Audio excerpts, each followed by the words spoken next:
le groupe UDI. Merci Madame la Présidente. Je vais tout d'abord saluer le travail parlementaire de André Chassaigne et lui rendre les hommages qui sont dus à son rang pour ce travail qui est un travail de fond, qui est fidèle à sa doctrine, je dirais. Alors, à travers la lecture de l'exposé général de la proposition de loi, on voit bien l'exposé des motifs.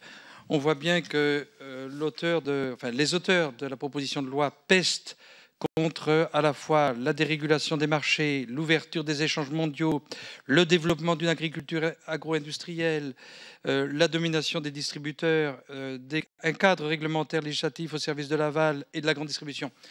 Donc nous partageons certaines de ces préoccupations, de ces inquiétudes, mais nous pensons au groupe UDI que les propositions qui sont apportées à travers les 3 articles qui sont présents dans cette proposition de loi ne sont pas les bonnes. Tout au moins, nous ne partageons pas les outils ou les messages qui sont véhiculés dans les 3 articles.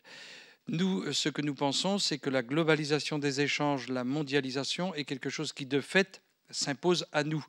Et nous tenons à rappeler, en tant que porte-parole du groupe UDI, je tiens à rappeler que serait l'agriculture française sans la politique agricole commune. Ce serait une catastrophe dans un monde où les échanges sont mondiaux, où les échanges sont globaux, et dans un monde qui est ouvert, nous serions inexistants et nous courrions à notre perte. Le modèle agricole que nous défendons, et ça a été le sens des résolutions ou des préconisations que nous avons pu faire aboutir à travers le travail de 6 mois là, qui nous a mobilisés avec Annick Leloc à travers la mission élevage présidée par le député Damien Abad, qui a été voté dans cette commission, adoptée à l'unanimité avec 60 résolutions.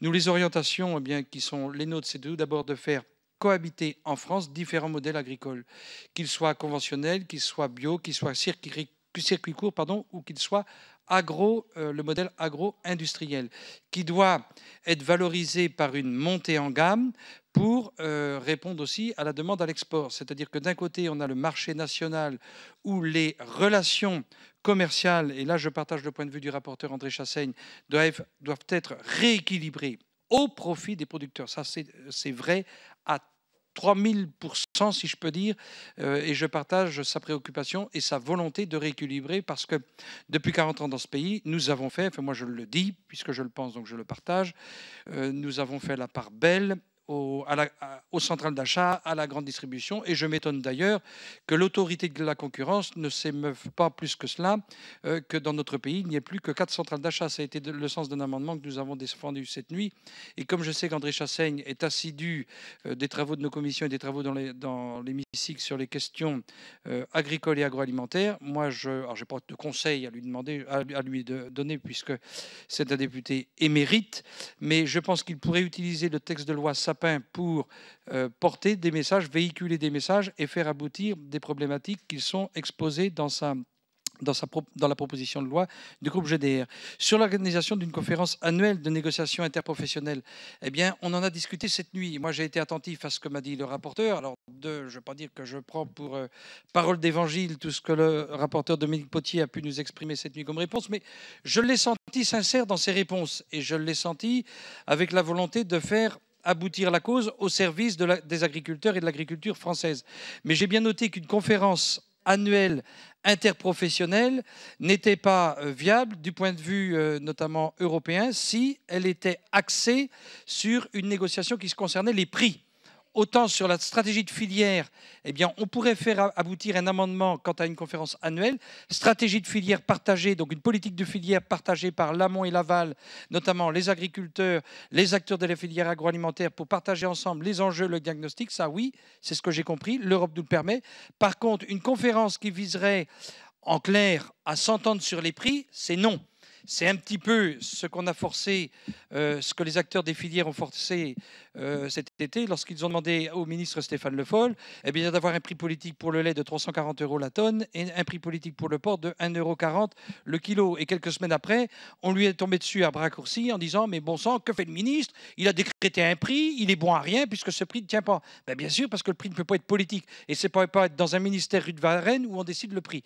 Donc c'est pour ça que l'article 1er, je mets l'auteur de la proposition proposition de loi en alerte. Sur l'article 2, le coefficient multiplicateur, comment Antoine Herth l'évoquait tout à l'heure, ça rejoint les débats qu'on a eus cette nuit quant à une connexion entre les coûts de production, la marge de nos éleveurs et les prix à la vente, c'est-à-dire de connecter le prix de la production des produits agricoles au prix payé par les consommateurs.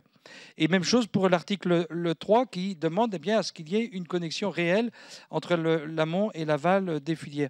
Donc voilà les messages que je souhaitais délivrer aux rapporteurs. C'est à la fois, c'est à la fois un message d'encouragement, de respect sur le travail qui est réalisé parce qu'il est réalisé par un parlementaire qui travaille sérieusement, mais dire que c'est contraire à notre vision, à nous, de l'agriculture, de la filière agroalimentaire en France et en Europe, qui pour nous s'appuie sur deux leviers.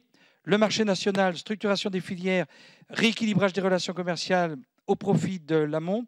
Le marché, je dirais, à l'export, avec une montée en gamme pour que le marché à l'export tire la production. Voilà, monsieur le rapporteur, les éléments que je souhaitais porter. Maintenant, nous passons au questionnement des